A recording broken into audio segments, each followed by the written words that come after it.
आहा देखिलु बलराम महाप्रसादर बास्ना केते मधुर पूरा आनंद बजार महकुची।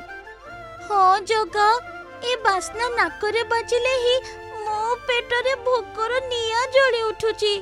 ए महाप्रसादरे निश्चय किछि जादू अछि। जे थरे खाए से अमृत खाइला परी अनुभव करे। जादू तो निश्चय अछि बलराम, किंतु से जादू कौन ताहा बहुत कम लोक जानती। प्रकृत रे गोटे गुप्त जादूकरी मसला पड़ुची आउ से मसला केवल पाखरे थिबा मठर रोषेई घरे अछि। सेइथि पाई त सुनिलु टकर से पिला दीटा कौन कहूथिले महाप्रसाद रे कुआड़े एक गुप्त जादूकरी मसला पड़ुची। अरे बा जदि आमे से गुप्त मसला चोरी करी आनिबा तेबे आमे ताको पानी रे गोळेई बिकिबा। आमे तो पूरा धनी हे जिबारे मकर। आबे बोका पानी रे काहे की आमे निजे तरकारी करिकी बिकिबा। आजी राती रे ही आमे बड़ पंडांक रोषेई घरे पसिबा आउ सबुठू बड़ मसला डब्बाटा उठेई आनिबा।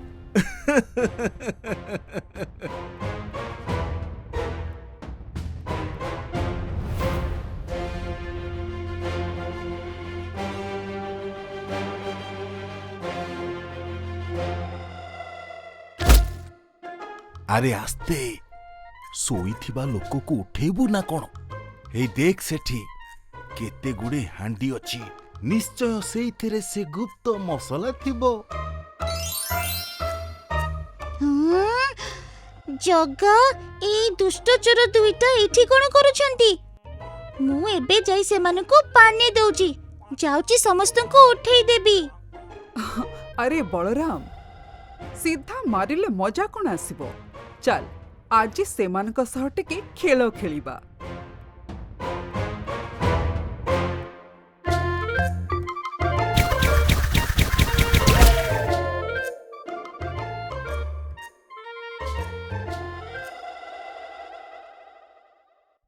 अरे भाई चालीबा शिखिनु ना कौन?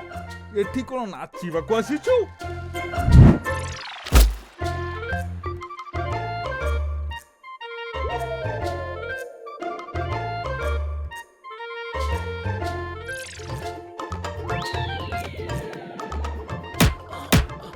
अरे कथा मु मकर मते कहि के मारुछु।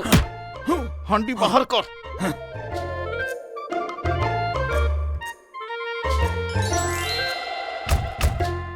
तू पुणी मते बाड़ैलो?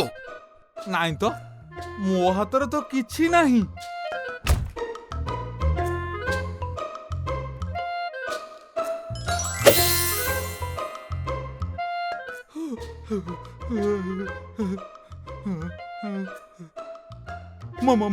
मकर भाई देख से कखारुटा केमिति आखि मारी उडुची।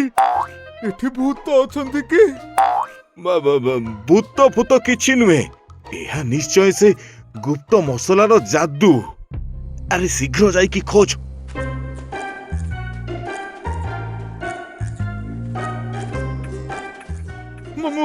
मकर भाई देख से कखारुटा केमिति आखि मारी उडुची। एठी भूत अछंती की?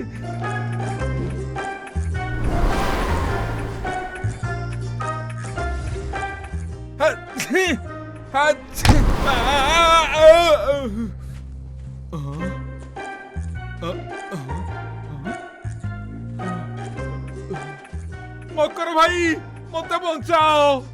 ए बापालो ए बापालो ए मालो ए मालो ए मालो ब्रह्म राक्षस मारी आसिला ए मारी आसिला। नहीं नहीं नहीं नहीं नहीं नहीं नहीं नहीं।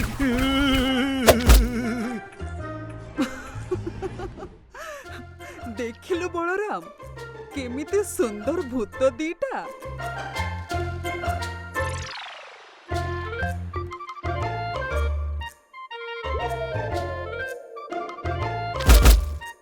आमको क्षमा कर दियंतु आज्ञा। आमे खाली सेई गुप्त मसला टिकक नबागु आसीथिलु। गुप्त मसला? की गुप्त मसला?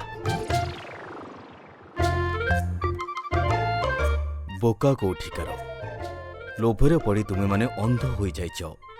ମହାପ୍ରସାଦରେ କୌଣସି ଯାଦୁକରୀ ମସଲା ନଥାଏ। ଏହାର ସୁଗନ୍ଧ ଏବଂ ସ୍ୱାଦ ଆସେ ଏକ ଅଦୃଶ୍ୟ ଉପାଦାନରୁ। ଅଦୃଶ୍ୟ ଉପାଦାନ ସେଇଟା କ'ଣ? ତାହା ହେଉଛି ନିର୍ମଳ ଭକ୍ତି ଏବଂ ଅହଙ୍କାର ଶୂନ୍ୟ ସେବା ମନୋଭାବ। ରୋଷେଇ କରୁଥିବା ସେବକମାନେ ପ୍ରଭୁଙ୍କୁ ଭଲ ପାଇ ଯେତେବେଳେ ନିଜର ଅହଙ୍କାର ତ୍ୟାଗ କରି ରୋଷେଇ କରନ୍ତି, ସେତେବେଳେ ସାଧାରଣ ଡାଲି ଓ ଭାତ ମଧ୍ୟ ଅମୃତ ବା ମହାପ୍ରସାଦ ପାଲଟିଯାଏ। ଲୋଭ ଏବଂ ଚୋରି ମନୋଭାବ ରଖିଲେ ଏହା କେବଳ ମାଟି ସହ ସମାନ ହେଇଥାଏ। ଏହା ପୁଣି ସାକ୍ଷାତ ମା ଲକ୍ଷ୍ମୀଙ୍କ ରୋଷେଇ ଘରେ ହୁଏ। ଆଉ ଗୁପ୍ତ ମସଲା ପୁଣି କ'ଣ?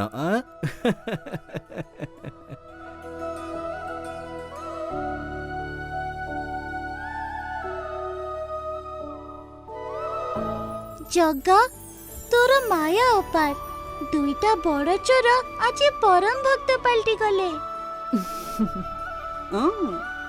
ଯେଉଁଠି ନିର୍ମଳ ଭକ୍ତି ଥାଏ ସେଠି ମୋର ବାସ ଥାଏ।